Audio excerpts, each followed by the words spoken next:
Kita berjumpa lagi Bapak Ibu. Bismillahirrahmanirrahim. Assalamualaikum warahmatullahi wabarakatuh.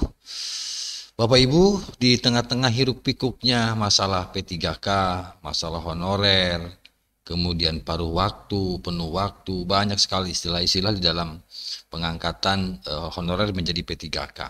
Ini semakin menarik Bapak Ibu kita bahas dan perlu kita gaungkan terus agar bisa didengar juga oleh pemerintah ya Bapak Ibu. Memperjuangkan nasib, memperjuangkan hak itu adalah suatu keharusan menurut saya karena ini P3K sepertinya di tengah-tengah kegelisahan bagaimana nasib ke depan. Kira-kira seperti itu. Baik Bapak Ibu, nanti kita bahas ya. Untuk itu nanti silahkan disimak sampai selesai.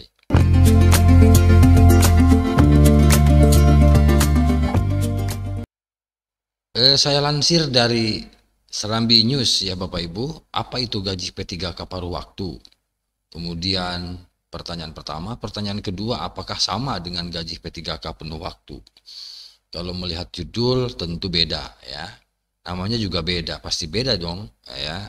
Baik itu dari sisi pekerjaannya, penghasilannya, jumlah jam kerjanya.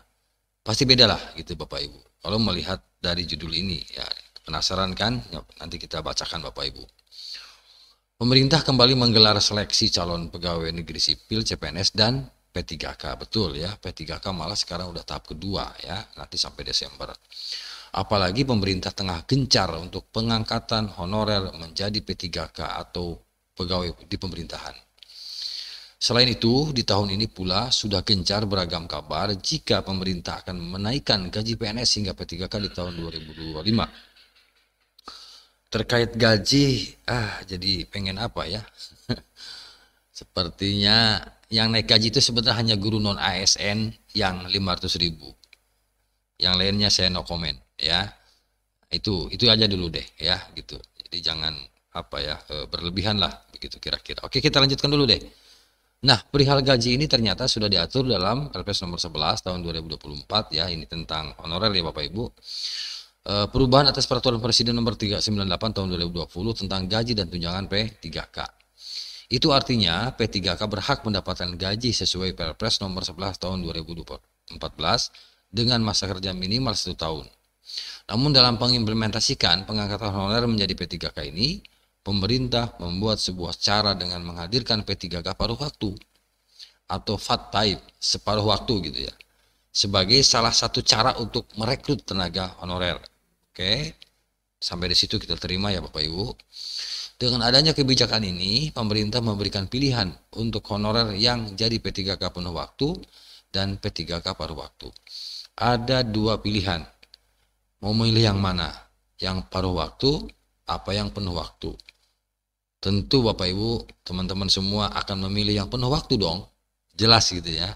Nah, kalau paruh waktu seperti apa? Sampai sekarang kan belum ada mekanismenya ya. Mungkin teman-teman yang sudah menemukan bagaimana mekanisme cara kerja, gajinya berapa ya, berapa lama bekerja di kantor. Kalau teman-teman menemukan itu mohon untuk berbagi. Tapi sampai saat ini kan masih abu-abu ya. Paruh waktu tapi tidak jelas seperti apa ya paruh waktu itu. Nah, kita nanti cari tahu seperti apa. Nah, konsep P3K paruh waktu ini ditujukan untuk memberi solusi kepada ASN agar tetap bekerja tanpa terancam pemutusan hubungan kerja. Oke, kita terima. Tetapi kalau gajinya ya tidak jelas bagaimana. Terutama di tengah kebijakan penghapusan tenaga honorer. Pegawai P3K paruh waktu diberikan kesempatan untuk menjadi P3K penuh waktu. Oh, jadi bertahap, step by step. Jadi dari teman-teman yang tidak diangkat sekarang, ya, itu mendaftar dulu untuk paruh waktu, kemudian seiring dengan waktu maka bisa menjadi nanti P3K penuh waktu. Kira-kira begitu ya. Setelah melalui evaluasi kinerja, oke. Nah, perbedaan sekarang perbedaan gaji P3K paruh waktu dan penuh waktu. Gaji P3K paruh waktu lebih ringan. Ya, sekali lagi gaji P3K paruh waktu lebih ringan. Bagusnya jangan ringan deh, lebih sedikit. Nah, itu lebih tepatnya ya untuk gaji. Gaji P3K paruh waktu tuh bukan lebih ringan, lebih sedikit harusnya tuh. Ya, bagi anggaran pemerintah karena besarannya tidak akan melebihi gaji tenaga honorer yang akan dihapuskan. Kemudian besaran gaji P3K ini disesuaikan dengan tugas bidang dan tanggung jawabnya serta tidak mengharuskan P3K paruh waktu berada di kantor sepanjang hari. Nah, ini yang belum jelas ya. Bagaimana kalau guru? Ya. Kemudian dia honorer sebagai P3K paruh waktu, kemudian guru. Nah, apakah yang dimaksud paruh waktu itu sampai jam berapa? Sampai jam 12 kah? Ya, sampai jam 10 kah? Ada ya belum jelas ya gitu ya. Coba teman-teman cari tahu deh. Mungkin ada yang sudah tahu bagaimana paruh waktu itu gitu ya. Kalau misalnya dia bekerja sebagai guru kan bagaimana itu? Ya, mungkin dikasih waktu sampai jam 10 doang gitu ya. Kemudian terus tinggalkan. Nah, kalau dia statusnya sebagai guru kelas di SD, bagaimana ya? Oke, jadwal kerja P3K paruh waktu juga berbeda dengan P3K penuh waktu, pastilah yang disesuaikan dengan kesepakatan yang berlaku. Nah, keuntungan dari status P3K paruh waktu adalah ini kedudukan. Jadi kalau kemarin masih honorer, karena diangkat menjadi P3K paruh waktu, statusnya sebagai pegawai pemerintahan. Ya, kira-kira begitu. Jadi sebelum diangkat menjadi P3K paruh waktu, kan honorer statusnya. Nah, ketika diangkat menjadi P3K paruh waktu, maka statusnya berubah. Tapi kan nggak tahu gajinya sama enggak gitu. Nah, ini Bapak Ibu. Ya, serta adanya fleksibilitas bagi pegawai untuk melakukan kegiatan lain di luar tugasnya sebagai P3K.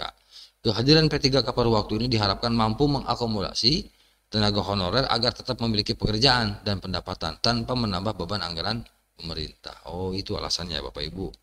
Ya. Nah, berdasarkan PMK nomor 49 ya Bapak Ibu tahun 2023 tentang standar biaya masukan tahun 2024, ini Bapak Ibu nanti coba tolong dibuka ya.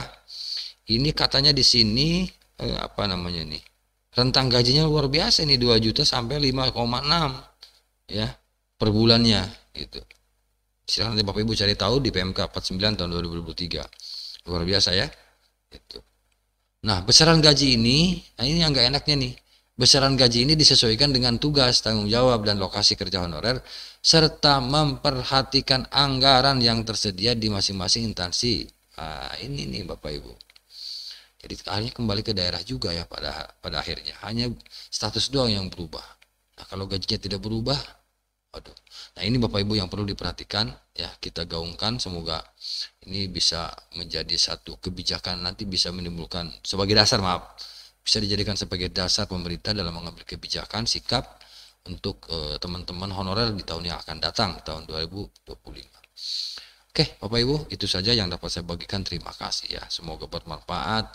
Assalamualaikum warahmatullahi wabarakatuh.